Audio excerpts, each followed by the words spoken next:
Ora, vamos nos socorrer hoje, uma vez mais, dos exemplos que a natureza nos dá.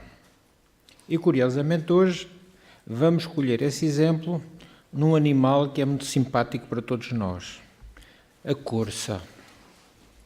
Mas o que é que será que esta coisa da corça tem a ver com o espiritismo? Vamos ver que tem, e muito. A corça é um mamífero da família dos cervídeos e é o animal mais comumente encontrado na Europa. Tem uma adaptabilidade extraordinária e, por isso, sobrevive bem nos ambientes alterados e até mesmo adulterados pelo homem. Tem essa capacidade. Tem a interessante característica de não suportar o cativeiro. Ou, quando ela é impedida de sair de uma área que ficou limitada, não sobrevive. Por isso, ela tem um costume migratório. É um animal dotado de um olfato privilegiado. E isso permite-lhe sentir o cheiro da água a quilómetros de distância. Consegue perceber, às vezes, alguns metros abaixo do solo, abaixo da superfície, a existência de um lençol de água. Também é capaz de detectar a presença de água dentro de canalizações subterrâneas. E nessas situações ela tenta encontrar um local onde seja possível alcançar a água. Descobriu-se que a corça anseia desesperadamente pela água por uma questão de sobrevivência.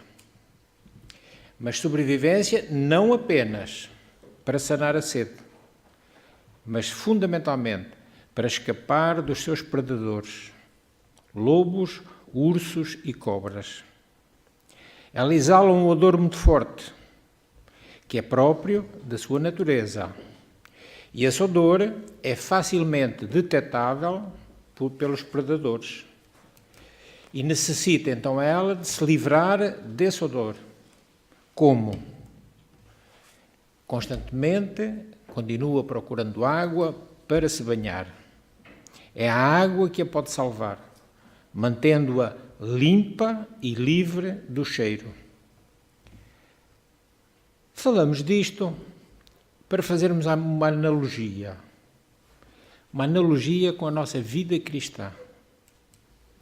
Podemos comparar o anseio de uma corça pelas águas, que a busca, como nós próprios carregando no nosso íntimo algo que dê sentido à nossa existência, que nos traga paz, nos traga alegria e que nos aproxime de Deus. Estarmos limpos, asseados, e claro, quando estamos a falar desta limpeza, é da limpeza espiritual, para nos aproximarmos de Deus. A corça suspira e anseia pelas águas, farejando e correndo, muitas vezes andando muitos quilómetros. Usa o seu olfato privilegiado para localizar a fonte certa. Ela faz isso continuamente, todos os dias, não se permitindo acomodar. E nós? Temos-nos contentado com o nosso comodismo? Ou estamos buscando diariamente fonte certa que é o Cristo? É provável que cada um de nós tenha motivos que nos prendam ou nos impeçam de sair em busca da água fresca de que tanto precisamos. Pode ser que existam pessoas ou situações que nos levem ao desânimo, mas assim como a corça, precisamos sair do nosso isolamento e correr em direção ao que nos dá força para seguir em frente. Corremos em busca de muitas coisas nesta vida. E por vezes, depois de tanta correria, acabamos em desertos. Porque valorizamos tanto os bens materiais e outras questões de menor importância que nos esquecemos de saciar a sede da nossa alma.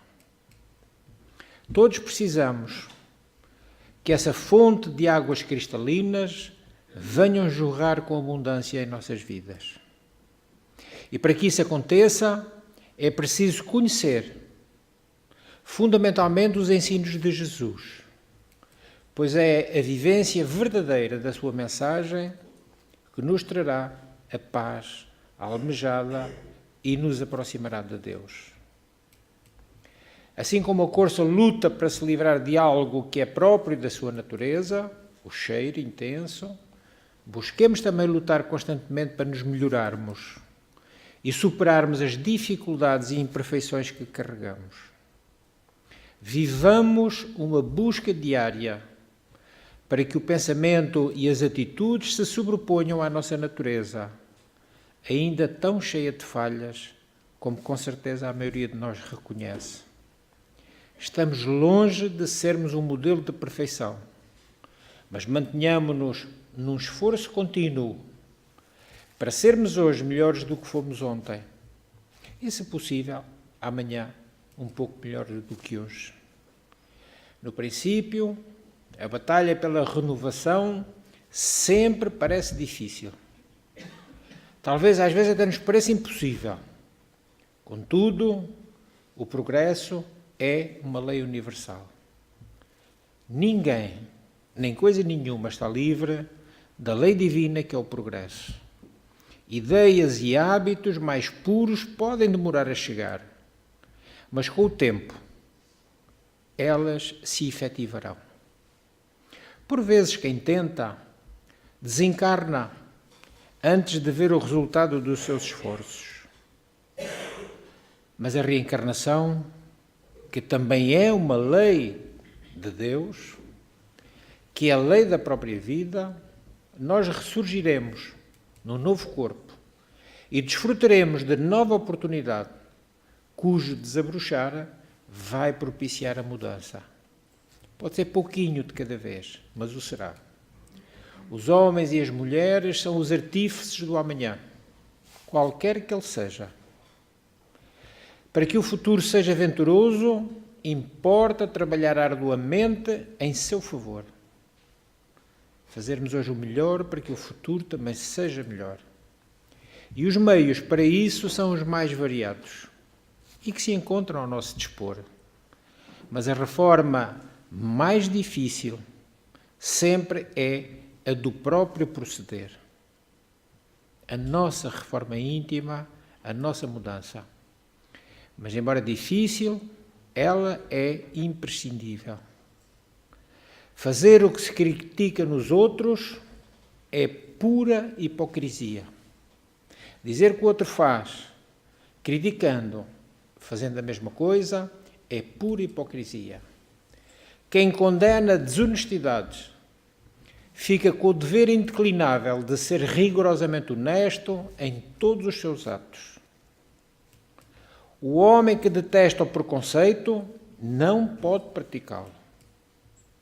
Aquele que questiona a falta de ética do próximo precisa cumprir com rigor todos os seus deveres. E após a retificação da própria vida, vai surgir-nos, com certeza, a necessidade de auxiliarmos na transformação do coletivo. Como? Evidentemente, exemplificando. Qual foi o melhor e o maior trabalho de Jesus? Exemplificar. Dar o exemplo. Em qualquer circunstância, diante de qualquer situação, Jesus exemplificou. Então, uma vida digna será sempre a nossa melhor lição.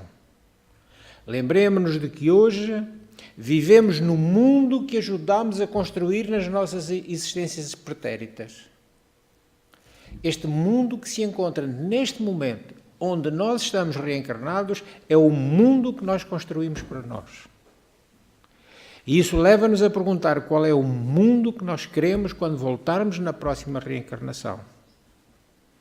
Se não fizermos nada agora, voltaremos na próxima reencarnação com o mundo complicado como está, ou pior. Somos os artífices deste mundo que Deus nos concedeu para morada. Assim, não vale a pena gastarmos tempo em reclamações inúteis. A corça não o faz. Não reclama do seu cheiro. Busca a solução. Apenas trabalhemos pelo surgimento de um mundo mais honesto, justo e fraterno.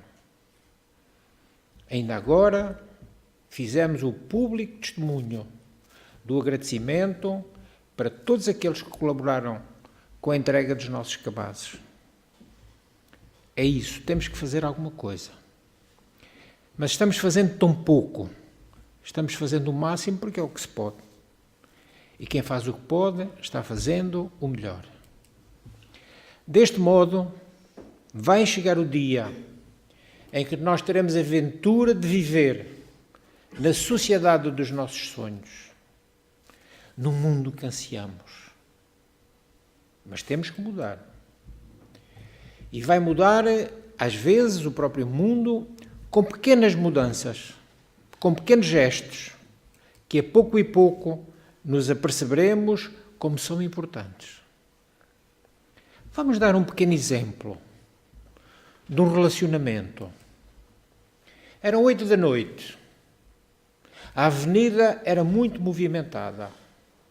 Um casal já estava atrasado para jantar em casa de alguns amigos que lhes fizeram o convite. O endereço era uma parte nova e todo o caminho até lá, para eles, era tudo novo. Todavia, ela teve o cuidado de conferir no mapa antes de sair de casa. É ele, o marido, que conduz o carro. Ela vai o orientando. E diante de um cruzamento, ela pede-lhe que ele vire na próxima rua, à esquerda.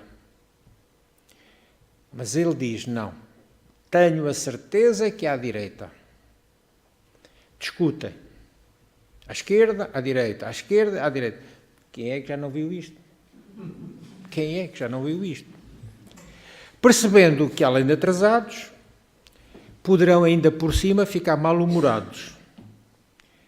Ela, são sempre elas, deixa que ele decida. Ele vira à direita e logo um pouco mais à frente vê que estava errado. Ainda que com dificuldade, ele admite que insistiu no caminho errado. E não tem outro jeito senão voltar para trás. Faz o retorno. Ela sorri e diz que não há problema algum em chegar alguns minutos atrasados para o jantar. Mas mesmo assim, ele quer saber se você tinha tanta certeza que eu estava tomando o caminho errado, deveria insistir um pouco mais. E ela diz, vejam a sabedoria desta mulher, porque ela diz-lhe, entre ter razão e ser feliz, eu prefiro ser feliz. Estávamos à beira de uma discussão. Se eu insistisse mais, teríamos estragado a noite. É uma decisão sábia. Muitas vezes nós perdemos oportunidades de viver momentos felizes só porque queremos provar que estamos com razão. Ou pelo menos pensamos que estamos. De maneira alguma ignoramos a defesa de quem tem razão ou de não se usar esse direito, mas simplesmente solicita a nossa doutrina que saibamos usar a razão com sensibilidade. Quantas amizades já foram destruídas pela teimosia em defender um ponto de vista?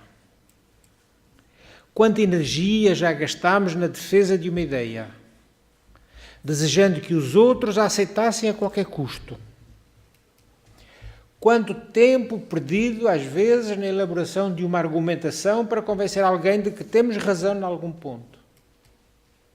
Será que vale a pena essa maneira de ser? Será que vale a pena perder a paz na tentativa de provar que estamos certos? Não seria mais sábio de nossa parte optar pela harmonia? Em vez de brigarmos, discutirmos, por causa de pequenas questões irrelevantes? É claro que há momentos em que devemos defender a nossa posição, mas seria bom que o fizéssemos sem nos perturbar, sem sair do sério, como se diz agora. Mas o que geralmente acontece é que levamos as discussões que deveriam ficar no campo das ideias para o campo pessoal.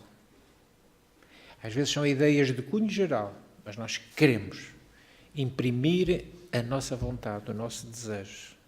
O pessoalismo, o achismo. Eu acho que é assim. Irritamo-nos. É importante considerar que para discordar não precisamos desarmonizar. Podemos discordar de alguém e ainda assim preservar a amizade e o respeito por essa pessoa. Então pensemos verdadeiramente nisto. Quando se apresentar uma situação em que tenhamos que fazer a opção, qualquer opção, mas antes interroguemo-nos, antes de agir, será que vale a pena perder a calma para defender esse ponto de vista? Será que vale a pena? Será que é o momento certo para expor a minha opinião? Será que esse momento é o agora? Será este o momento de impor as minhas razões? Talvez, se prestássemos mais atenção nas nossas palavras e nos porquês das nossas discussões frequentes, perceberíamos que, na maioria das vezes, poderíamos optar por ser feliz e ter paz em vez de termos razão.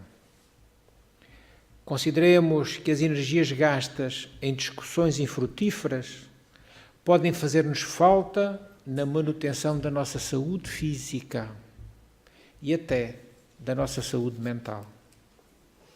Busquemos então usá-las de maneira útil e inteligente. Afinal, todos os esforços devem ser usados em prol da harmonia comum, para que haja paz ao nosso redor. Lembremos-nos ainda, e sempre, antes de qualquer desgaste, lembremos-nos de perguntar: quero ter razão ou quero ser feliz? A nossa paz íntima é um património.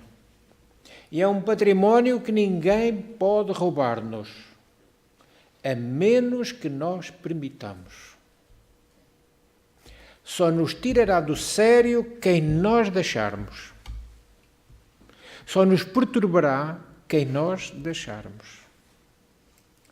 Jesus, o Mestre por excelência, tinha sempre razão. Sempre. Mas jamais tentou impô-la a quem quer que fosse. Nunca. Nunca Jesus o fez. Em toda a sua forma de viver, apenas e só deixou exemplos nobres. E foram tantas as vezes que Jesus se calou. Diante de situações e diante de pessoas, porque ele sabia com quem estava a lidar. Ele sabia quem tinha diante de si. Sabia que, por mais que argumentasse, seria inútil, porque ele sabia quem aquela gente era, o que elas pensavam, qual a razão que os assistia, e não se demoveriam. Então que esta sapiência do Mestre Jesus seja o mote para tudo o que dissemos agora. Diante das situações que nós de antemão sabemos que não podemos alterar, calemos, a fim de que a desarmonia não tome conta de nós. Se eventualmente estivermos com a razão, ela surgirá, independentemente de a querermos impor, porque ela vai valer por si própria. Quando tivermos razão, a nossa razão virá ao de cima, como sempre vem ao de cima a verdade, que é tal qual o azeite na água, vem sempre ao de cima. Às vezes é só uma questão de tempo, e às vezes pouco tempo, outras vezes muito, depende, mas uma coisa é certa, aparecerá na altura própria. Que Jesus nos abençoe.